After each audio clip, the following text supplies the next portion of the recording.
परमात्मा के स्वरूप की भावना मन में रखेंगे। परमात्मा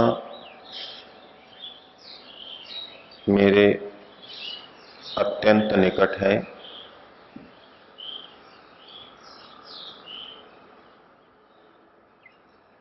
मेरे प्रत्येक कर्म को वह जान रहा है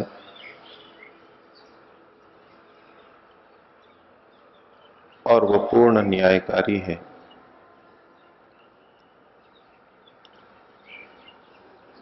श्वास भरें।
कठोपनिषद की चौथी वल्ली का 5वां श्लोक विचार प्रक्रिया में है। यमाचार्य ने नचिकेता को इस श्लोक के अंदर उपदेश दिया, य इमं मध्वदं वेद आत्मानम, जो इस फल को भोगने वाली आत्मा को जानता है, जीवात्मा को जानता है, और जीवमंतिकात, जीव के अत्यंत निकट रहने वाले परमात्मा को, जो कि ईशानम भूत भव्यस्य, हमारे पिछले किए कर्मों का और भविष्य में मिलने वाले फलों का स्वामी है, उसको जो वेद जान लेता है वह व्यक्ति न ततो विजुगुप्सते, फिर वो निंदा नहीं करता। एतत् वै तत्, यही अध्यात्म का सार है। इस श्लोक के माध्यम से यमाचार्य ने जो उपदेश दिया उसकी परिणति वो निंदा की रहितता में चाहते हैं। यमाचार्य ने जो उपाय अध्यात्म की प्रगति का दिया उसका फल वो ततो न विजुगुप्सते इस रूप में देख रहे हैं। व्यक्ति निंदा करना छोड़ दे। अध्यात्म के अंदर समता का भाव एक बहुत बड़ा भाव होता है। समता की साधना एक तरह से संपूर्ण अध्यात्म की साधना को अपने में समेट लेती है, जिसमें व्यक्ति सुख दुख से हानि लाभ से अप्रभावित रहते हुए अपने को सम स्थिति में रख पाता है। और अध्यात्म की साधना में समता को बहुत जोर दे करके बताया और समझाया जाता है। समता का एक तात्पर्य व्यक्ति ये समझ लेता है कि सबके साथ एक जैसा व्यवहार हो।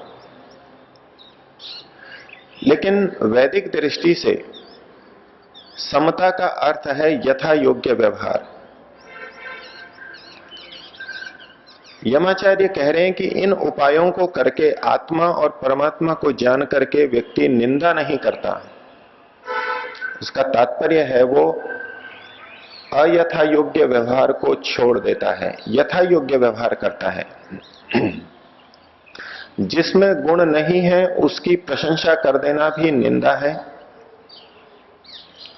और जिसमें दोष है उस दोष को बताना भी निंदा नहीं है। यथा योग्य व्यवहार हम पुस्तक के साथ करेंगे, जल के साथ करेंगे, सबके साथ अपना अपना व्यवहार करेंगे। और यदि हम यथा योग्य व्यवहार नहीं कर रहे हैं तो हम उस वस्तु की निंदा कर रहे हैं, उस वस्तु की उपेक्षा कर रहे हैं। तो आत्मा और परमात्मा के इस स्वरूप को जो इस श्लोक में उन्होंने दिया, उसकी परिणति ततो न विजुगुप्सते में यमाचार्य देख रहे हैं। कल आपके सामने कुछ बातें रखी। यमाचार्य कह रहे हैं कि जो इस कर्म फल को जानने भोगने वाले आत्मा को जानता है, जितने भी कर्म हम करते हैं उसका फल हमारे को प्राप्त होता है। ये कर्म का फल आत्मा को प्राप्त होता है। फल की प्राप्ति आत्मा के लिए है। जो व्यक्ति संसार की हर वस्तु का उपयोग, जड़ पदार्थों का उपयोग ये मान करके करता है कि ये मधु का खाने वाला, कर्मफल का भोगने वाला आत्मा है, तो संसार की वस्तुओं का उपयोग वो इस दृष्टि से करेगा कि संसार की वस्तु का उपयोग किस तरह करने से आत्मा के लिए हितकर होगा और किस तरह से करना आत्मा के लिए अहितकर होगा। और जब वो आत्मा को केंद्र में रख करके, आत्मा को कर्मफल का भोक्ता मान करके संसार के जड़ पदार्थों का उपयोग करेगा, फिर वो संसार के पदार्थों की कभी निंदा नहीं करेगा। संसार के पदार्थों ने हमारे को आकर्षित कर लिया है, हमारे को बंधन में डाल दिया है, हमारे को विषयों की ओर खींच रहे हैं। ये जो निंदा हम प्रकृति की करते रहते हैं, वो व्यक्ति जो आत्मा को जान लेता है प्रकृति की निंदा नहीं करेगा, क्योंकि आत्मा ही भोगता है, आत्मा के लिए ही ये सब कुछ है। आत्मा को ध्यान में रखते हुए उसने जब जगत का उपयोग किया तो जगत का ऐसा उपयोग कभी भी उसके बंधन का, दुख का कारण नहीं बनेगा। ये प्रकृति का उपयोग उसकी मुक्ति का साधन बनेगा। ये अनित्य पदार्थ उसको नित्य तत्व ब्रह्म की प्राप्ति में सहायक बनेंगे। वो कभी प्रकृति की इस रूप में निंदा नहीं करेगा। इतना अवश्य कह सकता है परमात्मा की तुलना के लिए कि परमात्मा का आनंद अनंत है, प्रकृति का आनंद क्षणिक है, और ये वो निंदा नहीं कर रहा है, ये स्तुति कर रहा है। प्रकृति का जैसा सुख है, जैसा उपयोग है, उसको यथा योग्य देख रहा है, यथा योग्य व्यवहार कर रहा है। तो जो व्यक्ति ये जान लेता है आत्मा ही भोगता है और आत्मा को केंद्रित रखते हुए, आत्मा के हित अहित को ध्यान में रखते हुए प्रकृति का उपयोग कर रहा है, वो प्रकृति की निंदा अनावश्यक रूप से नहीं करेगा। ततो न विजुगुप्सते। मद्भदम वेद, ये जानने के बाद में परिणाम ततो न विजुगुप्सते आना चाहिए, दोनों की संगति होनी चाहिए। तो इस प्रकार व्यक्ति प्रकृति की निंदा को छोड़ देगा और प्रकृति को उपयोगी मान करके अवश्य अपनाएगा। और आगे कहा था ईशानम भूत भव्यस्य, परमात्मा हमारे पिछले कर्मों का, कर्माशय का स्वामी है और भविष्य में जो फल मिलेगा उसका भी वो स्वामी है। हम समाज के अंदर सुनी सुनाई बातों के आधार पर बहुत सी मान्यताएं बना के रखते हैं और जाने अनजाने परमात्मा की निंदा करते रहते हैं। यमाचार्य ने कहा हमारे सब कर्मों का स्वामी भूत और भविष्य का परमात्मा है, लेकिन वर्तमान शब्द को यहां छोड़ा है। वर्तमान कर्मों के स्वामी हम स्वयं हैं। लोक में एक वाक्य प्रचलित है, इस व्यक्ति ने अपना भाग्य बदल दिया। हम पुरुषार्थ करके अपना भाग्य बदल सकते हैं। एक दृष्टि से यह वाक्य ठीक है यदि इस वाक्य का तात्पर्य ठीक लिया जाए, और दूसरी दृष्टि से यह वाक्य गलत भी हो सकता है यदि इसका तात्पर्य भिन्न लिया जाए। यदि हम कहें मनुष्य अपने भाग्य को बदल सकता है, विभिन्न क्रियाओं को करके पिछले कर्माशय को हटा सकता है, तो इसका मतलब हुआ पिछला कर्माशय भी हमारे अधीन है, हम उसको बदल सकते हैं। लेकिन यमाचार्य कह रहे हैं ईशानम भूत भव्यस्य, जो पिछले कर्म हो चुके हैं उनका स्वामी तो वो परमात्मा है, मनुष्य नहीं है। इस दृष्टि से देखें तो ये वाक्य गलत है कि हम अपने भाग्य को बदल सकते हैं, लेकिन दूसरी दृष्टि से देखें तो ये वाक्य ठीक भी हो सकता है। हम क्या अपने भाग्य को बदल सकते हैं? क्या हम अपने भाग्य के पिछले कर्मों के, पूर्वकृत कर्मों के स्वामी हैं? हम जब चाहें तब उसको हटा दें, जब चाहें तब हम उसको भोग लें? इसको समझने के लिए एक लौकिक उदाहरण लें। एक व्यक्ति 1 लाख रुपए के घाटे के अंदर है, उस पर ऋण चढ़ा हुआ है। पिछला जैसा भी उसका कर्म रहा उसके अनुसार 1 लाख रुपए घाटे में है। अब वो मेहनत करके 2 लाख रुपए कमा लेता है। जब 1 लाख के घाटे में था तो घर पर रोटी खाने के भी लाले पड़ रहे थे, तनाव था, परेशानी थी। मेहनत करके 2 लाख रुपए कमा लिए, 1 लाख रुपए चुका दिए, 1 लाख रुपए अब उसके पास में है। उस व्यक्ति ने अपने भाग्य को बदल दिया। व्यक्ति अपने भाग्य को बदल सकता है। घाटे के अंदर था, ऋण में था, आज 1 लाख रुपया उसके पास में है, अपने भाग्य को बदल दिया।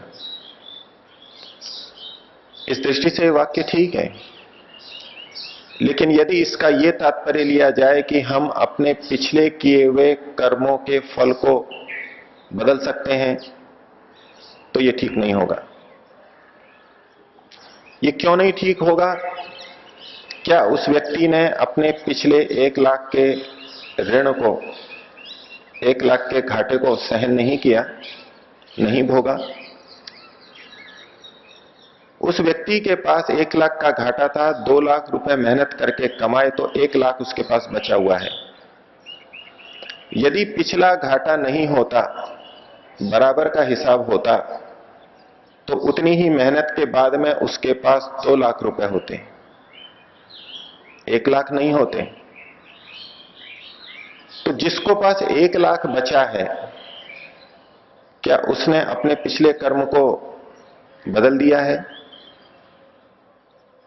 पिछले कर्म को उसने चुकाया है। मेहनत करके 2 लाख रुपए उसके पास होने चाहिए थे, लेकिन अभी 1 ही लाख है। तो वस्तुतः उसने अपने भाग्य को बदला नहीं है। पिछला जो कर्म था, पिछला जो घाटा था, उसको उसे चुकाना पड़ा है। ये स्थूल रूप से कथन है कि जिसके पास रोटी भी नहीं थी, आज 1 लाख रुपया है। उसने अपनी स्थिति को बदला है, भाग्य को नहीं बदला। पुरुषार्थ करके हम अपनी स्थिति को बदल सकते हैं, लेकिन 1 लाख के ऋण को वो नहीं बदल सकता, उसको तो उसे चुकाना होगा। अब इसके आधार पर एक व्यक्ति कहता है कि दोनों ने समान मेहनत की, एक के पास 1 लाख का ऋण था, एक के पास ऋण नहीं था। उस पिछली बात को वो नहीं देख रहा, वो केवल वर्तमान की बात को देख रहा है। दोनों ने समान पुरुषार्थ किया, लेकिन एक के पास 2 लाख रुपए हैं और एक के पास केवल 1 लाख रुपया है। अब इस स्थिति को देख करके व्यक्ति निर्णय करता है कि यहां पर न्याय नहीं हुआ। समान पुरुषार्थ से समान फल मिलना चाहिए था। दोनों के पास 2 लाख रुपए होने चाहिए थे, और इस अन्याय को देख करके वो परमात्मा के प्रति या व्यवस्था के प्रति निंदा का भाव लाता है। यह न्याय नहीं है। कोई पुरुषार्थ करता है तो बहुत मिल जाता है, कोई पुरुषार्थ नहीं करता तो भी मिल जाता है, और कोई पुरुषार्थ करता है तो कम मिलता है। कोई न्याय व्यवस्था नहीं है, और इसका दोष वो परमात्मा पर देता है। हम भी देते रहते हैं। इसके विपरीत स्थिति देखिए, किसी के पास 2 लाख रुपए हैं, 2 व्यक्तियों के पास 2 लाख रुपए हैं, और उसने 1 लाख का घाटा खा लिया, तो उसके पास अब 1 लाख रुपया बचा हुआ है, अभी भी जीवन चला रहा है। दूसरे व्यक्ति को ऐसा उदाहरण लें जिसके पास केवल 1 लाख रुपया था और अब 1 लाख का घाटा खा गया है, और अब उसके पास कुछ भी नहीं है। दुष्कर्म दोनों व्यक्तियों ने किए थे, घाटे खाने के काम दोनों ने किए थे, लेकिन फिर भी एक के पास 1 लाख रुपया दिखाई दे रहा है और दूसरे के पास कुछ भी दिखाई नहीं दे रहा। यूं लगता है कि बुरे कर्म तो दोनों ने किए थे, लेकिन फल एक जैसा नहीं है। हम यदि एक अंश को देखेंगे तो ऐसा भाव मन के अंदर आएगा,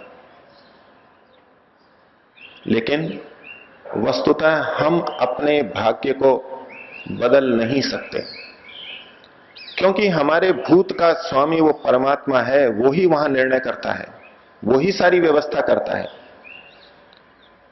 हमको केवल स्थिति बदलने का अधिकार प्राप्त है। हमारे हाथ में वर्तमान है, और उसके आधार पर हम अपने पिछले किए कर्म के प्रभाव को कुछ कम कर सकते हैं। कम भी इस रूप में कि हम उसको चुकाएंगे और फिर बचा हुआ खाएंगे,